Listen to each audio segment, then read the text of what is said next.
안녕하세요. 치우입니다. 요즘에는 전세도 그렇고 월세도 그렇고 가격 오름폭이 심상치 않다 보니까 내 집을 마련하는 시기가 늦어질 수 있다라는 생각으로 급히 서둘러서 목돈을 마련하시려고 하시는 분들이 굉장히 많아요. 또 그 목돈의 근거가 꼭 집을 사는 것만은 아니겠지만 그래도 좀 저렴하게 사고 1년, 2년이 아닌 좀 장기적인 내 집 마련을 하고 싶으신 분들이 부동산 경매에 굉장히 많이 눈을 돌리시더라고요. 또 실제로 제 주변에도 부동산 경매로 내 집 마련을 하시는 분들이 꽤 많아요. 물론 내 집 마련을 하신다라고 생각은 하셨지만 또 그렇게 되지 않는 분들도 있었고요. 오늘은 어떻게 하면 부동산 경매로 내 집 마련을 할 수가 있나, 또 어떤 것을 유념해야 되나, 이런 것들을 한번 살펴보도록 하겠습니다. 우선 부동산 경매에서 목표가 뚜렷하다라는 것은 좋은 거예요. 내 집 마련을 하겠다. 내가 임대 수익을 한번 얻어보겠다. 내가 임대 수익을 한번 걷어보겠다. 이런 목적을 가지고 부동산 경매를 하는 것은 상당히 좋은 일이라고 봐요. 남들이 하니까 나도 한다. 남들이 수익을 내니까 나도 낼 수 있을 것이다. 이렇게 생각하는 것이 아니라 뚜렷하게 어떤 목적을 가지고 거기에 맞춰서 계획을 세우는 것은 아주 좋다라고 봐요. 저도 그런 면에 있어서는 반대를 하지 않습니다. 부동산 경매로 무엇을 취득하겠다. 내가 꼭 필요한 뭔가를 얻겠다. 이렇게 하는 것은 목적성이 뚜렷하기 때문에 거기에 따른 계획만 잘 세워도 절반은 이미 실현한 거나 거의 다를 바 없거든요. 그래서 계획을 세워서 나는 어떻게 배우고 어떻게 경험을 쌓고 어떻게 해서 내 집 마련을 하겠다. 이런 식으로 나간다라고 하면 거의 다 된 거죠. 그런데 이 계획을 세우지 않고 부동산 경매에 입문하시거나 부동산 경매로 뛰어드시는 분들은 제 경험칙으로 보면 열에 한 7, 8은 다 실패를 하셔요. 원하는 것을 못 얻는다가 아니라 순서가 엉키거나 뒤죽박죽 돼서 기본적으로 부동산에 애착이 떨어지죠.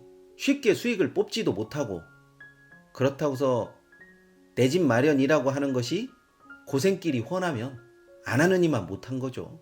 그래서 일단은 계획을 잘 세워야 되고요. 두 번째는 부동산 입지와 감각에 대한 것들을 꼭 한번 생각해 보셔야 됩니다. 대부분 입지가 좋다라고 하는 것들이 남들이 하는 말, 남들이 경험한 것을 간접 체험하려고 하다 보니까 입지에 관한 것이 피부에 안 와닿는 경우가 굉장히 많아요. 또 입지라고 하는 것이 누군가에게는 좋은 입지가 될 수는 있지만 또 누군가에게는 좋다고 하는 입지가 나쁠 수도 있는 것이기 때문에 본인에게 맞는 입지를 선택하는 것이 가장 좋아요. 예를 들어서 나는 학군 수요가 굉장히 넘치는 곳에 내 집 마련을 하고 싶다.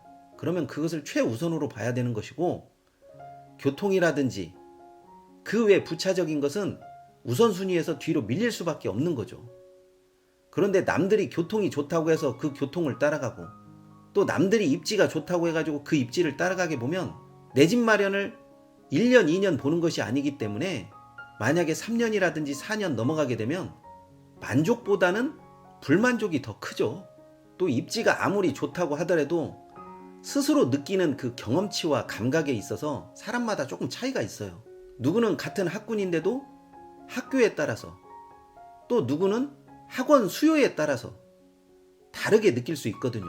그 감각적인 부분을 본인이 느끼면서 해결을 할 수가 있어야 되는 거지, 남들이 좋다고 해서, 남들이 나쁘다고 해서 그게 무조건적으로 좋은 것들이 아니거든요. 그래서 특히 입지에 관한 부분은 본인이 직접 경험하고 본인이 직접 체득할 수 있는 그런 방법들을 경험하면서 느껴보시기 바랍니다. 그래야 입지에 대한 감각도 살아나고요. 남들이 아무리 좋지 않다, 가격이 떨어질 것이다, 어떤 말을 해도 자신만의 감각이 살아있으면 솔직히 밀어붙일 수 있는 동력이 있거든요. 그런데 처음부터 남들 말에 좌지우지 되고 남이 좋다는 거에 그 흐름을 쫓아가다 보면 입지와 감각면에 있어서 자꾸 다른 사람의 의중을 물어볼 수밖에 없는 거죠. 특히나 부동산 경매에서는 남들이 아무리 뭐라고 해도 자신만의 주관이 있어야 되기 때문에 그런 부분은 꼭 체득해 나가시길 바랍니다. 마지막으로 부동산은 흐름이 있어요. 아파트의 흐름이 생기고, 또 단독주택의 흐름이 생기고, 또 토지에 대한 흐름이 생기고, 이 유행을 반드시 따라갈 필요는 없지만 어느 정도는 알아놔야 될 필요가 있거든요. 예를 들어서 아파트의 환금성이라든지 전원주택의 입지라든지 토지의 쓰임새라든지 이런 기본적인 것들은 알아내야 될 필요가 있고, 또 이런 기본적인 것들 때문에 흐름이 뒤바뀔 수가 있거든요. 물론 개발계획이라든지 개발에 관한 호재가 부동산에서 크게 좌지우지하는 경우도 있어요. 그러나 그것이 전부는 아니거든요. 기본적으로 보이지 않는 수요층이라든지 그리고 점점 나아질 수 있는 입지 여건이라든지 이런 것 같은 경우에는 큰 흐름을 타야지 지금 당장에 보여지는 것으로 쉽게 선택을 하게 되면 나중에 후회를 많이 하시더라고요. 큰 줄기를 잡아가면 손해볼 확률보다 이득을 얻을 확률이 상당히 높은데도 큰 흐름보다는 단기적인 현상을 앞세우다 보니까 자꾸 내가 얼마에 샀다, 내가 얼마에 매입했다, 이거에만 모든 것이 함몰되는 경우가 많더라고요.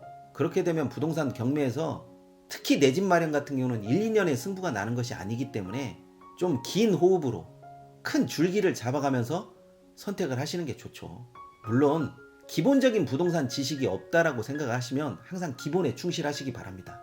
기본에 충실하셔야 길게 가고 롱런 할 수가 있는 거지, 기본을 넘겨버리면 내 집 마련이고 또 수익을 얻는 것이고 모든 것들이 한순간에 무너지는 것도 제가 종종 봐요.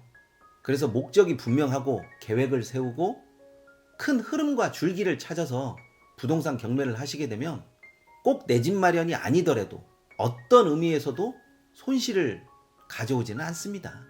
자신이 내 집 마련에 있어서 반드시 우선순위로 삼아야 될 것, 그리고 꼭 확인해야 될 것들은 반드시 확인하면서 부동산 경매를 하셨으면 좋겠습니다.